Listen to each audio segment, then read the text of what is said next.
지방대 출신이 왜 여기 끼어? 어서 딴 데로 가란 말이야. 회식 자리에서 20년 차 만년 부장이 신임 여직원의 얼굴에 술잔을 던졌습니다. 블라우스가 술로 흠뻑 젖었지만 아무도 말리지 않았죠. 하지만 그 부장은 몰랐습니다. 자신이 조롱한 그 여직원의 가방 속 휴대폰에 지금 이 순간 걸려오고 있는 전화 한 통이 자기 인생을 송두리째 뒤흔들 거라는 사실을요. 지금부터 이 사연 시작합니다. 사연 시작 전에 구독 버튼을 눌러주시고 어디서 듣고 계신지 댓글에 남겨주시면 행운 가득한 기운을 전달해 드립니다. 금요일 저녁 7시 서울 강남 한복판의 고깃집 2층 단체석에서 영업이팀 회식이 한창이었습니다. 삼겹살 연기가 자욱한 가운데 직원 12명이 둘러앉아 있었고 분위기는 나쁘지 않았어요. 적어도 박태성 부장이 입을 열기 전까지는요. 야 한서연 술 따라. 신입이 가만히 앉아있기만 하면 되는 줄 알아. 테이블 맨 끝자리에 앉아있던 26살 한서연이 고개를 들었습니다. 54살 박태성 부장이 빈 소주잔을 흔들며 턱짓을 하고 있었죠. 서연은 아무 말 없이 자리에서 일어나 소주병을 들고 박태성 앞으로 갔습니다. 두 손으로 조심스럽게 술을 따르는데 박태성이 잔을 확 빼버렸어요. 소주가 테이블 위로 쏟아졌습니다. 아이고, 손도 떨려 술도 못 따르냐? 박태성이 혀를 차며 고개를 저었습니다. 주변 직원들이 고개를 숙였지만 아무도 입을 열지 않았어요. 이 팀에서 20년간 부장 자리를 지켜온 박태성에게 대드는 사람은 없었거든요. 승진은 못해도 사람 잡는 데는 선수라는 게 팀 내 공공연한 평가였습니다. 지방대 출신이 왜 우리 팀에 있는 건지 나는 아직도 이해를 못하겠어. 박태성의 목소리가 한층 커졌습니다. 삼겹살을 굽던 막내 사원의 젓가락이 멈췄고 맞은편에 앉은 김대리가 슬쩍 서연의 눈치를 살폈죠. 서연은 입술을 꾹 깨물었습니다. 이 말은 입사 첫날부터 귀에 박히도록 들어온 말이었거든요. 2주 전 첫 출근 날 박태성이 이력서를 펼치며 코웃음 치던 장면이 아직도 생생했습니다. 부장님 말이 진짜 맞아요.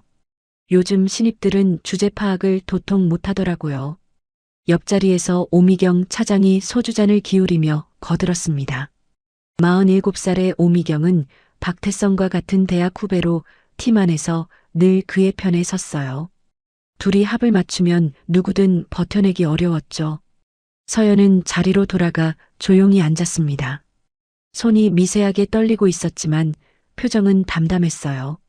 시간이 흐르고 소주 빈 병이 4-5개로 늘어나자 박태성의 눈이 풀리기 시작했습니다.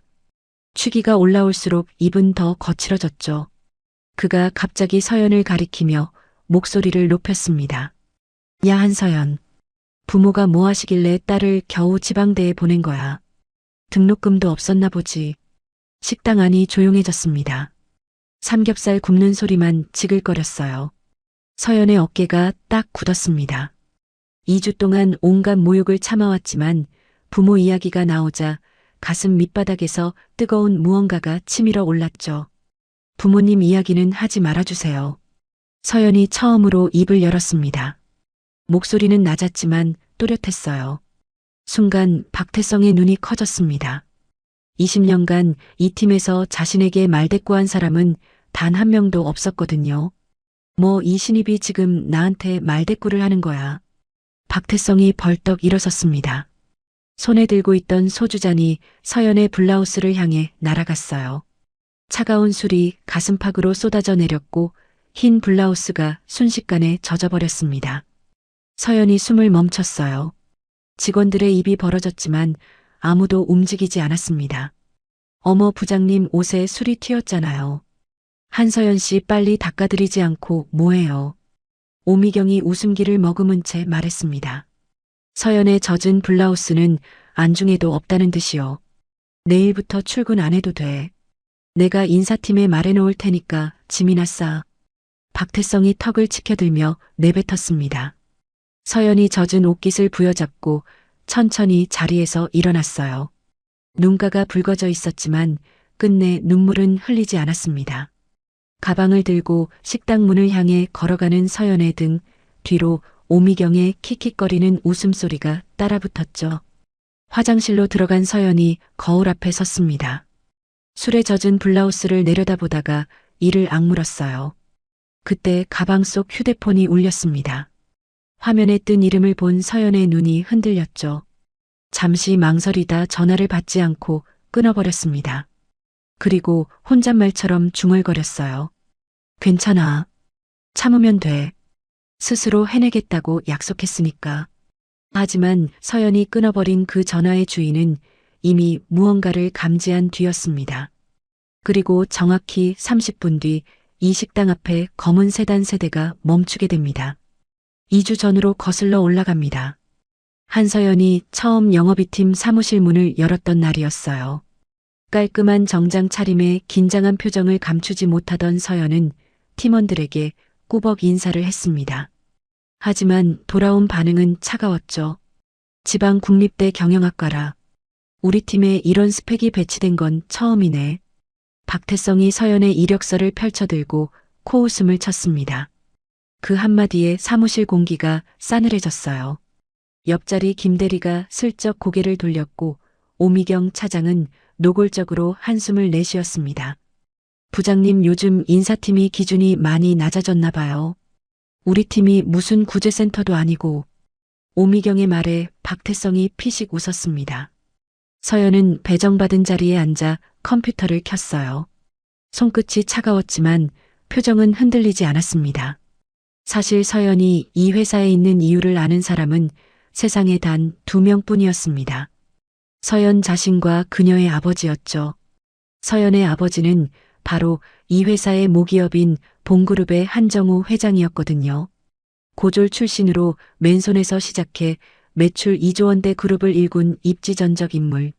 하지만 서연은 아버지의 후광이 싫었습니다. 어릴 때부터 주변 사람들이 자신을 회장의 딸로만 대하는 게 답답했어요. 대학도 일부러 서울이 아닌 지방 국립대를 선택했습니다.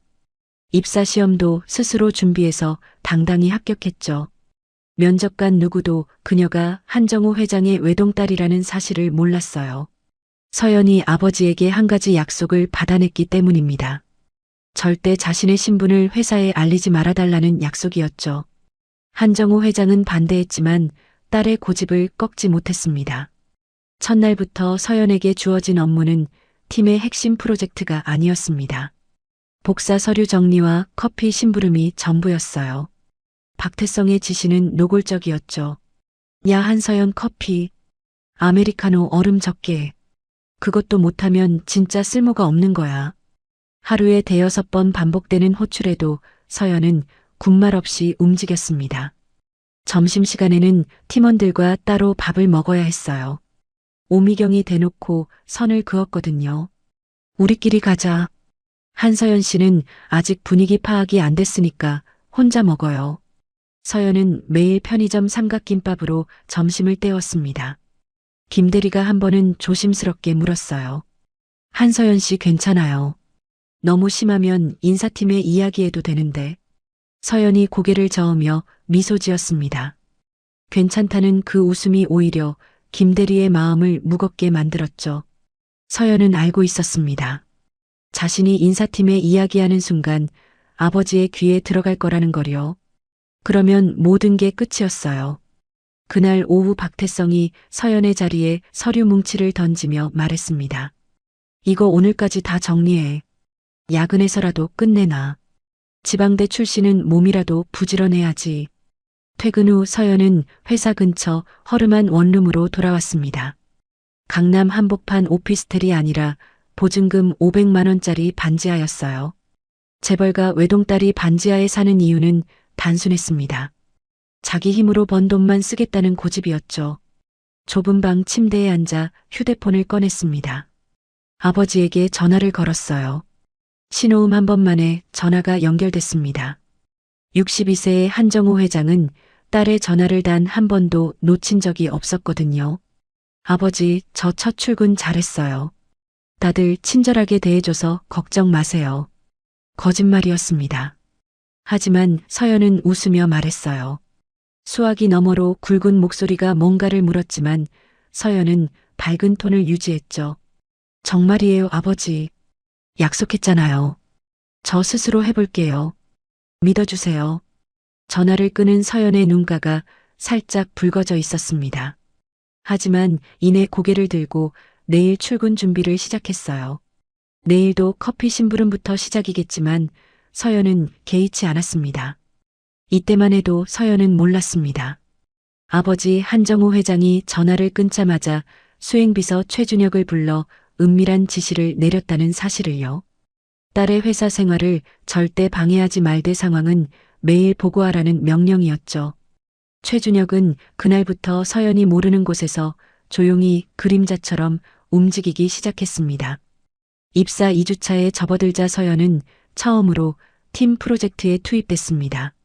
신규 거래처 분석 보고서를 작성하라는 지시였어요. 서연의 눈이 반짝였죠. 드디어 실력을 보여줄 기회가 온 거였습니다. 3일 밤을 새워 완성한 보고서였어요. 지방대에서 배운 경영 분석 기법에 자신만의 시장 데이터를 더해 40페이지짜리 보고서를 만들었습니다. 김대리가 슬쩍 보더니 눈이 커졌죠. 신입 수준이 아니었거든요. 월요일 아침 팀 회의. 박태성이 서연의 보고서를 받아들었습니다. 첫 페이지를 넘기더니 표정이 묘하게 변했어요. 입꼬리가 실룩거렸죠. 보고서의 수준이 자신의 예상을 뛰어넘었다는 걸 직감적으로 알았기 때문입니다. 거래처 분석 데이터의 정확도며 시장 전망 수치까지 흠잡을 곳이 없었어요. 하지만 박태성이 택한 반응은 칭찬이 아니었습니다. 오히려 그 반대였죠. 이게 뭐야? 이런 걸 보고서라고 가져온 거야. 인터넷에서 복사해 온 거 아니지. 서연의 얼굴에서 기대감이 사라졌습니다. 3일 밤을 세운 결과물을 인터넷 복사라고 몰아세우는 거였죠. 박태성이 보고서를 양손으로 잡더니 팀원 10명이 보는 앞에서 반으로 찢어버렸어요. 찢어진 종이가 회의 테이블 위로 흩어졌습니다. 김대리의 손이 움찔했지만 아무 말도 하지 못했죠. 지방대 수준이 딱 이거야. 분석이고 뭐고 기본이 안 돼 있어. 오미경이 찢어진 보고서를 내려다보며 고개를 저었습니다. 서연 씨, 이건 좀 아니에요. 차라리 안 쓰는 게 나았겠다. 부장님 시간만 뺏은 거잖아요. 박태성이 의자에 깊숙이 기대며 팔짱을 꼈어요. 다음부터는 보고서 쓸 생각하지 마. 복사나 제대로 해. 그게 내 수준에 맞는 일이야. 팀원들 사이로 불편한 침묵이 흘렀습니다. 사실 박태성은 이미 그 보고서의 핵심 내용을 사진으로 찍어두었습니다. 자기 이름으로 상무에게 올릴 생각이었죠. 20년간 부장 자리에 머물면서 후배들의 성과를 가로채는 건 그에게 일상이었거든요. 서연은 그 사실을 알 리 없었습니다. 회의가 끝나고 서연이 복도로 나왔어요. 찢어진 보고서 조각을 양손에 들고 있었습니다. 3일 밤을 세운 결과물이 종이 조각이 된 거였죠. 눈물이 차올랐지만 서연은 고개를 들었어요. 울지 않겠다고 다짐했거든요. 그때 엘리베이터 문이 열렸습니다. 안에서 정장 차림의 남자가 내렸어요. 나이는 30대 후반쯤으로 보였고 차분한 인상이었습니다. 검은 수트에 단정한 넥타이를 맨 그 남자는 이 회사 사람이 아닌 듯 했어요. 남자가 찢어진 종이를 들고 있는 서연과 눈이 마주쳤습니다. 그의 눈동자가 미세하게 흔들렸어요. 입술이 살짝 벌어졌다가 다시 다물어졌죠. 하지만 서연은 고개를 숙인 채 그냥 지나쳤습니다. 그 남자가 누구인지 알아볼 이유가 없었으니까요. 남자는 서연의 뒷모습을 잠시 바라보다가 휴대폰을 꺼냈습니다. 복도 끝으로 걸어가며 누군가에게 전화를 걸었어요. 회장님, 보고 드릴 사항이 있습니다. 아가씨 상황이 좋지 않습니다. 목소리는 낮았지만 또렷했습니다. 수화기 너머에서 짧은 침묵이 흐른 뒤 굵은 목소리가 무언가를 물었어요. 남자의 표정이 더 굳어졌습니다. 한편 오미경이 서연의 자리로 다가왔습니다. 서연의 개인 물건이 담긴 상자를 들어 올리더니 구석 자리에 내려놓았어요. 자리 옮겨요, 한서연 씨. 여긴 거래처 담당 자리인데 서연 씨 수준에는 안 맞으니까. 서연이 아무 말 없이 상자를 들고 구석으로 갔습니다. 창문도 없는 복사기 옆자리였어요. 오미경이 뒤에서 한마디를 더 얹었죠. 거기가 딱이다. 복사기 옆이면 심부름하기도 편하잖아. 김대리가 안타까운 눈으로 바라봤지만 나서지 못했습니다. 이 팀에서 박태성과 오미경에게 맞서는 건 자살 행위나 다름없었거든요. 김대리가 서연에게 작은 목소리로 말했어요. 한서연 씨 물 여기 있어요. 힘내요. 서연은 새 자리에 앉아 컴퓨터를 켰습니다. 찢어진 보고서를 처음부터 다시 쓰기 시작했어요. 손끝은 차가웠지만 눈빛만은 흔들리지 않았습니다. 스스로 해내겠다는 그 약속만이 서연을 붙잡고 있었죠. 그 주 금요일이었습니다. 전사 영업 전략 회의가 열리는 날이었어요. 각 팀 부장들이 상무 앞에서 분기별 기획안을 발표하는 자리였죠. 박태성은 아침부터 유난히 들떠 있었습니다. 넥타이를 2번이나 고쳐 매더니 오미경에게 자신만만한 표정으로 말했어요. 오늘 내 발표 보면 상무님이 깜짝 놀랄 거야. 이번에는 진짜 잘 만들었거든. 오미경이 엄지를 치켜 세웠습니다. 서연은 복사기 옆자리에서 그 대화를 들었어요. 아직은 아무것도 모르는 상태였죠. 오전 10시 대회의실. 팀장급 이상 20여 명이 모인 자리에서 박태성이 프로젝터 앞에 섰습니다. 넥타이를 한 번 더 매만지고 리모컨을 눌렀어요. 화면에 뜬 기획안의 첫 페이지를 본 순간 서연의 숨이 멎었습니다. 거래처 분석 데이터와 시장 전망 수치 그리고 결론 구조까지 자신이 3일 밤을 새워 만든 보고서와 토시 하나 다르지 않았거든요. 표와 그래프의 배치마저 똑같았어요. 달라진 건 딱 한 가지뿐이었습니다. 표지에 적힌 이름이 한서연이 아니라 박태성이었죠. 이번 분기 신규 거래처 전략은 제가 직접 분석한 데이터를 기반으로 수립했습니다. 박태성의 목소리가 자신감 넘치게 회의실을 채웠어요. 서연은 의자 끝을 움켜쥐었습니다. 손가락 끝이 하얗게 변했죠. 옆에 앉은 김대리가 서연의 표정을 보고 상황을 알아챘어요. 하지만 대회의실 한가운데서 할 수 있는 건 아무것도 없었습니다. 발표가 끝나자 상무가 고개를 끄덕이며 박태성을 칭찬했어요. 박태성이 의기양양하게 자리로 돌아오며 서연을 스쳐 지나갔습니다. 그때 서연이 작은 목소리로 입을 열었어요. 부장님, 그 기획안은 제가 작성한 겁니다.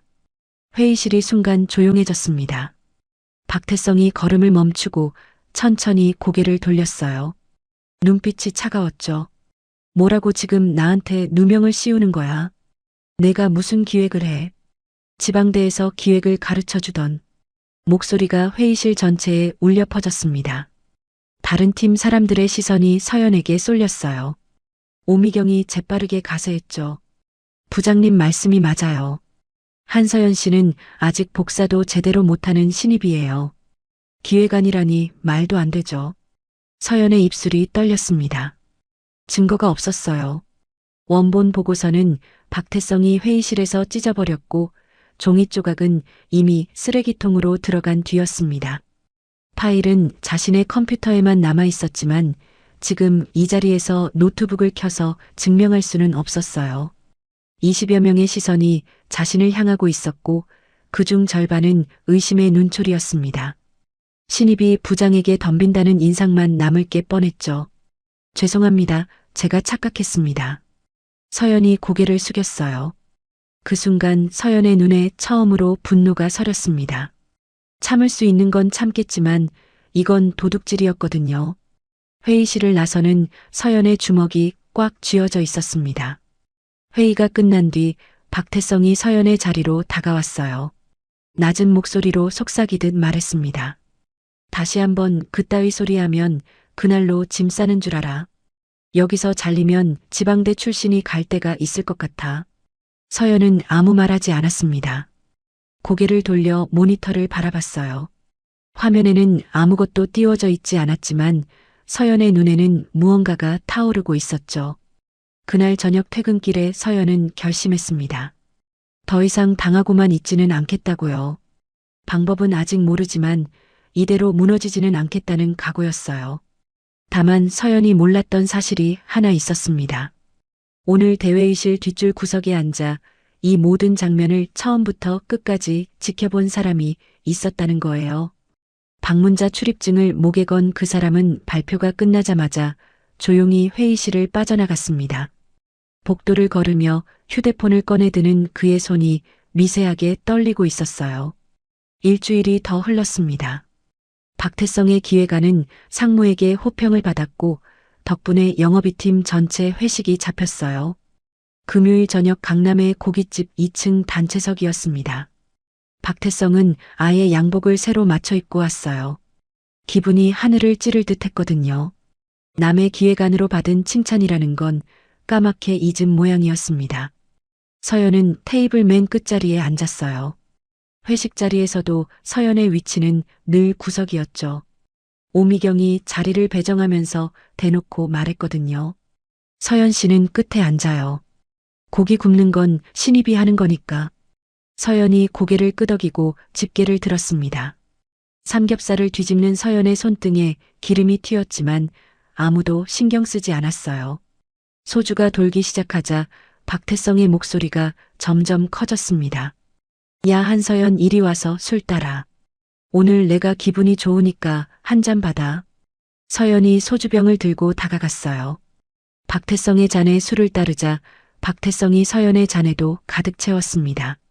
서연이 두 손으로 잔을 받아 한 모금 마셨죠. 술이 목을 타고 내려가는데 박태성이 씩 웃으며 입을 열었어요. 그나저나 한서연 씨 부모님은 뭐 하시는 분이야? 딸을 겨우 지방대에 보낼 정도면 형편이 안 좋으신 거지. 서연의 젓가락이 멈췄습니다. 주변이 조용해졌어요. 김대리가 불안한 눈으로 서연을 바라봤죠. 하지만 박태성은 멈추지 않았습니다. 취기가 올라올수록 입이 더 거칠어졌거든요. 내 아들은 올해 서울대 갔어. 아들 학비만 1년에 2천만 원이야.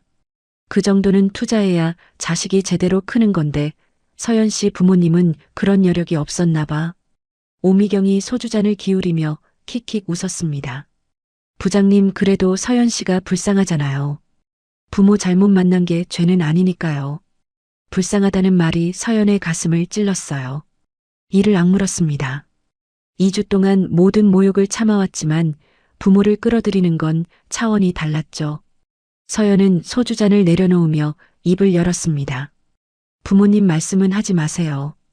부장님께서 제 업무를 지적하시는 건 받아들이겠지만 부모님은 이 자리와 관계없는 분들입니다. 식당 안이 얼어붙었어요. 팀원 12명의 시선이 서연에게 쏠렸습니다. 박태성의 얼굴이 벌겋게 달아올랐죠. 20년간 이 팀에서 자신에게 말대꾸한 사람은 단 한 명도 없었거든요.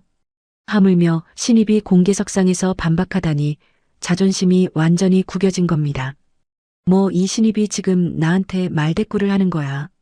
박태성이 벌떡 일어났습니다. 손에 들고 있던 소주잔이 서연의 블라우스를 향해 날아갔어요. 차가운 술이 가슴팍으로 쏟아져 내렸고 흰 블라우스가 순식간에 젖어버렸습니다. 서연이 숨을 멈췄어요. 직원들의 입이 벌어졌지만 아무도 움직이지 못했습니다. 오미경마저 잠깐 놀란 표정을 지었다가 이내 입꼬리를 올렸죠. 어머, 한서연 씨, 부장님한테 사과 먼저 해야 하는 거 아니에요. 신입이 선배한테 대든 게 잘한 거라고 생각해요. 서연의 턱이 떨렸습니다.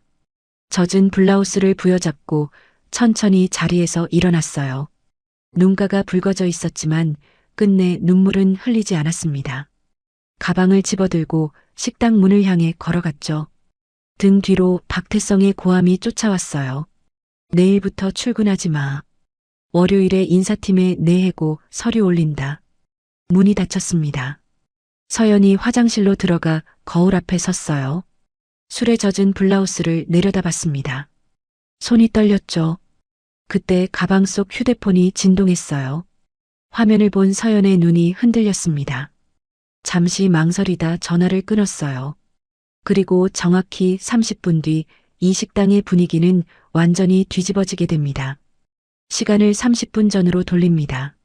서울 여의도 봉그룹 본사 32층 회장실이었어요. 바닥부터 천장까지 이어진 통유리 너머로 한강이 내려다 보이는 그곳에서 한정우 회장이 서류를 검토하고 있었습니다. 62세의 나이가 무색할 만큼 단단한 체격이었고 은발 사이로 보이는 날카로운 눈빛은 30년 전 공사 현장에서 삽을 들던 시절과 다르지 않았죠. 문이 노크 소리와 함께 열렸습니다. 수행비서 최준혁이 들어왔어요. 평소와 달리 표정이 굳어져 있었습니다. 한정우 회장이 서류에서 눈을 떼지 않은 채 물었죠. 무슨 일이야? 최준혁이 태블릿을 꺼내 회장 앞에 놓았습니다. 화면에는 오늘 저녁 회식 장소의 위치와 영업이팀 구성원 명단이 떠 있었어요. 최준혁이 차분하지만 단단한 목소리로 보고를 시작했습니다. 아가씨께서 오늘 부서 회식에 참석 중이십니다. 해당 부서의 박태성 부장이 아가씨를 지속적으로 괴롭히고 있는 건 이미 보고 드린 바 있습니다. 한정우 회장의 시선이 서류에서 올라왔어요. 눈빛이 달라졌습니다. 최준혁이 말을 이었죠. 오늘 확인한 바로는 상황이 더 심각합니다. 박태성 부장이 아가씨의 기획안을 자기 이름으로 상무에게 보고했고 대회의실에서 아가씨를 공개적으로 망신 주었습니다. 그리고 방금 식당 내부 상황을 확인했는데 부모님을 조롱하고 있습니다. 한정우 회장의 손이 멈췄습니다.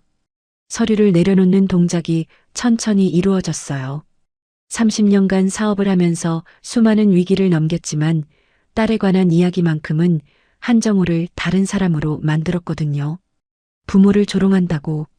목소리가 낮아졌습니다. 오히려 고함보다 무서운 톤이었어요.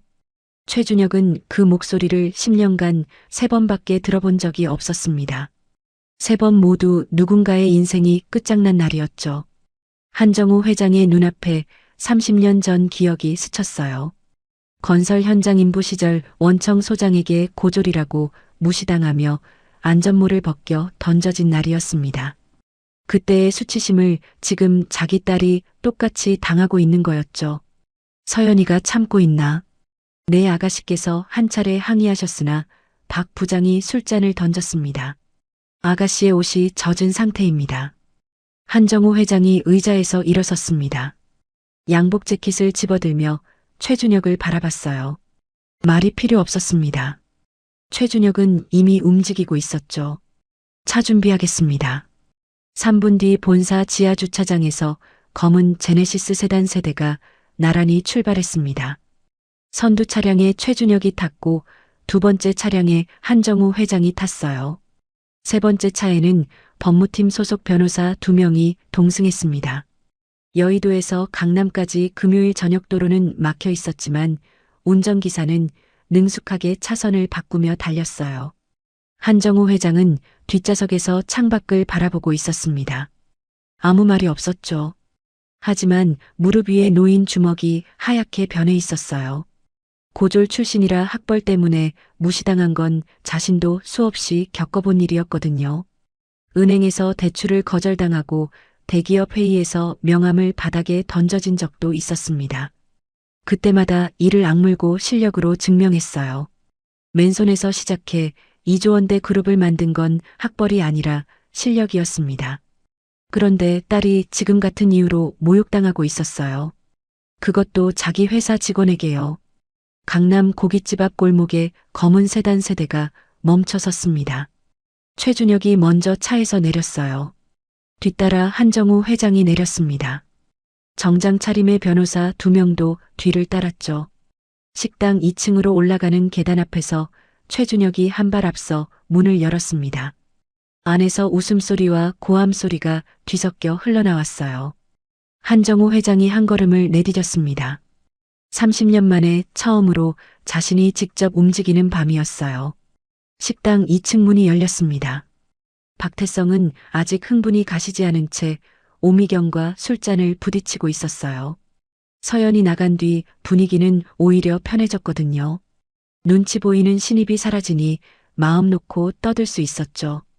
삼겹살 연기 사이로 웃음소리가 끊이지 않았습니다.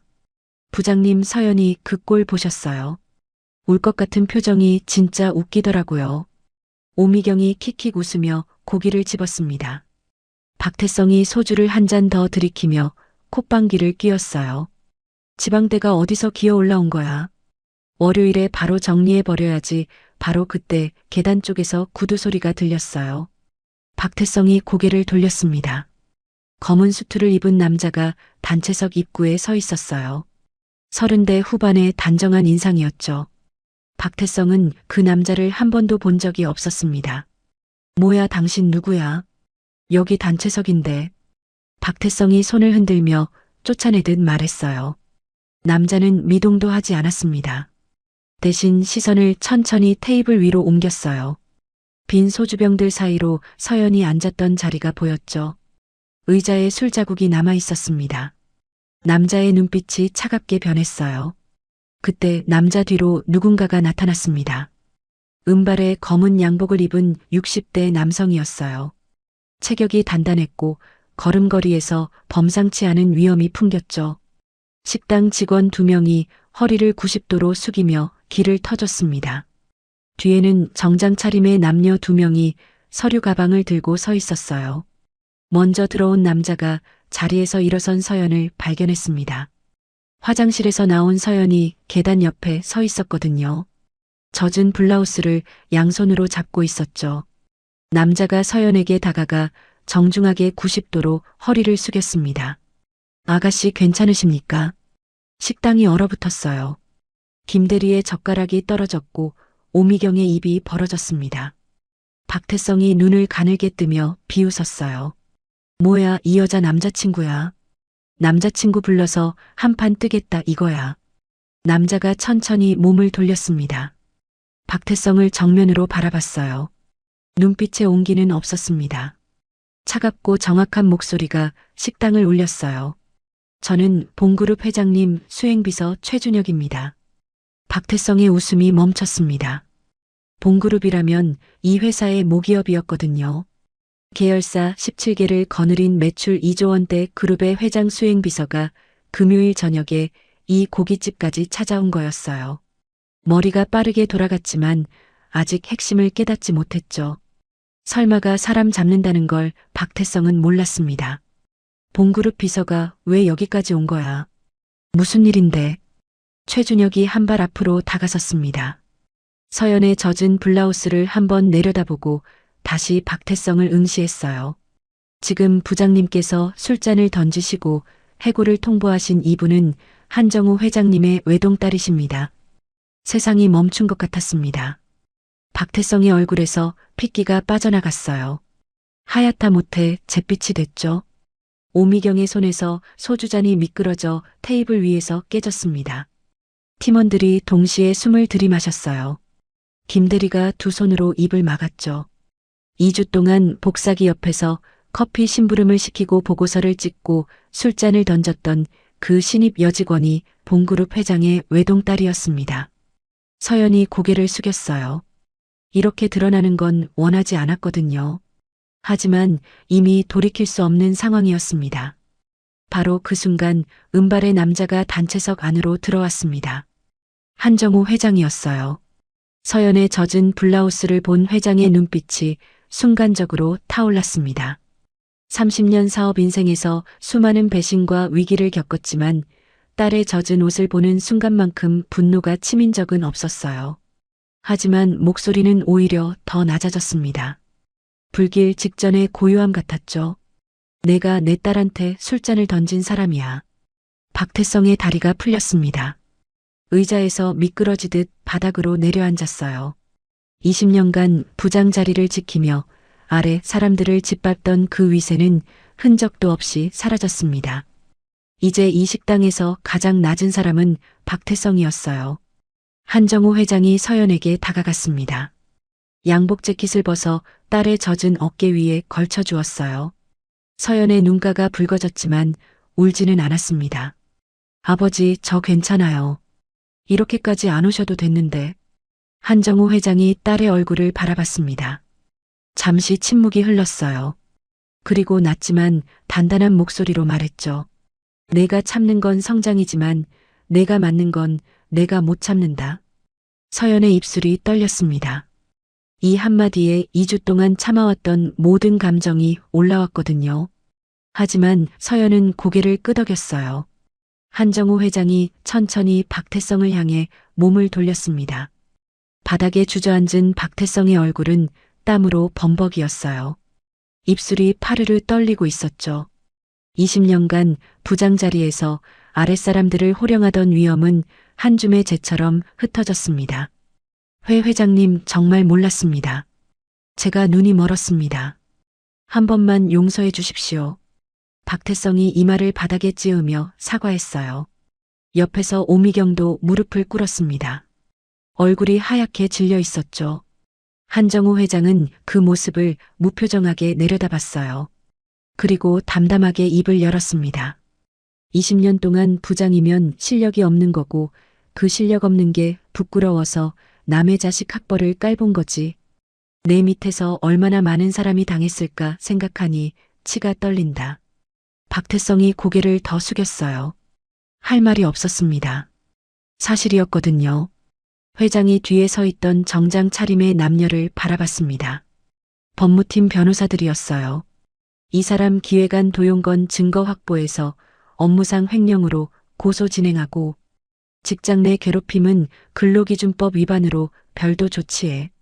변호사가 서류 가방에서 문서를 꺼내며 고개를 숙였습니다. 최준혁이 한 발 앞으로 나서며 박태성에게 말했어요. 박태성 부장님 즉시 해고 통보드립니다. 퇴직금은 법무팀 검토 후 결정됩니다. 내일부터 사옥 출입이 불가합니다. 박태성의 몸이 부들부들 떨렸습니다. 해고라는 두 글자가 현실로 떨어진 순간이었죠. 20년간 쌓아온 모든 것이 한순간에 무너졌어요. 회장의 시선이 오미경에게로 옮겨갔습니다. 오미경 차장은 징계위원회에 회부한다. 방조자도 가해자와 같다는 걸 알게 될 거야. 오미경의 얼굴이 일그러졌어요. 하지만 입을 열 수 없었습니다. 서연이 조용히 아버지의 팔을 잡았어요. 아버지, 저는 내일도 출근할 거예요. 제자리에서 제 일을 할 겁니다. 한정우 회장이 딸을 바라봤습니다. 잠시 후 고개를 끄덕였어요. 딸의 고집을 잘 알고 있었거든요. 맨손에서 시작한 자신과 닮은 그 고집이었죠. 한 달이 흘렀습니다. 서연은 여전히 같은 자리에서 일하고 있었어요. 달라진 건 더 이상 복사기 옆이 아니라는 것과 아무도 서연의 학벌을 입에 올리지 않는다는 거였죠. 서연은 자신의 이름으로 기획안을 다시 제출했고 이번에는 정당한 평가를 받았습니다. 상무가 직접 서연을 불러 칭찬했어요. 김대리가 조심스럽게 웃으며 축하를 건넸죠. 서연은 예전처럼 허름한 원룸에서 출근하고 편의점 도시락을 먹었습니다.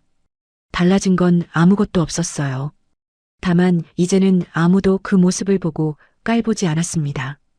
박태성은 재취업에 실패하고 있었어요. 이력서에 봉그룹 계열사 20년 경력이 적혀 있었지만 업계에 소문이 퍼진 뒤로는 면접 기회조차 얻지 못했습니다. 기획안 도용으로 형사 고소까지 당한 터라 경력에 큰 흠집이 생겼죠. 명문대 졸업장은 여전히 벽에 걸려 있었지만 그 졸업장이 밥을 먹여주지는 않았어요. 학벌로 사람을 판단하고 후배의 성과를 빼앗던 대가가 고스란히 자신에게 돌아온 거였습니다. 사람의 가치는 졸업장에 적힌 학교 이름이 아니라 그 사람이 어떤 태도로 세상을 마주하느냐에서 결정됩니다. 겉모습으로 사람을 깔보는 순간 그 대가는 반드시 돌아오게 되어 있어요. 오늘도 묵묵히 자기 자리에서 최선을 다하는 모든 분들께 행운 가득한 하루가 되시길 바랍니다.